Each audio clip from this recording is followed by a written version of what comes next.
කිසිම යුවතියකට නොහැකි වූවා වසඟයට ගැනීමට මේ සිත් නම් වූ කළු අශ්වයා. මට ඕනේ හැමදේම ඔයත් එක්ක බෙදාගන්න. හරියට ඇඟේ ඉන්න මැක්කෝ වගේ. ඇහි තියෙන දියසෙවල වගේ. පුළුවන්ද මගේම වෙන්න? මං කැමති නෑ. මොද්දක්නේ. ඒකට නම් කැමති. ඒත් බෑ කිව්වනේ. ලැජ්ජාවක් නැද්ද? මගේ ළඟ කොහෙද අනේ ලැජ්ජාව? අයියෝ ඔහොම හිතන්නේ. ප්‍රශ්න මං වාට දුන්නේ අඳුකට. අද හරිම ප්‍රබෝධමත් දවසක්. හරි එහෙනම් මං කියන්නද?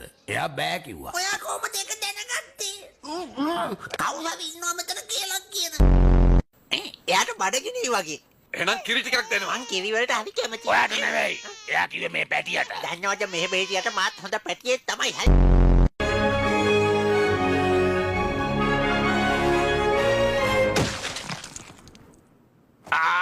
මොඩයා. ඒක තමයි අපිට තිබ්බ අන්තිම කොමඩු ගෙඩිය. අදින් පස්සේ ඕගොල්ලෝ මට කතා කරන්න ඕනේ සිත් ගින්නට අධිපති. ඇයි ගින්නට අධිපති?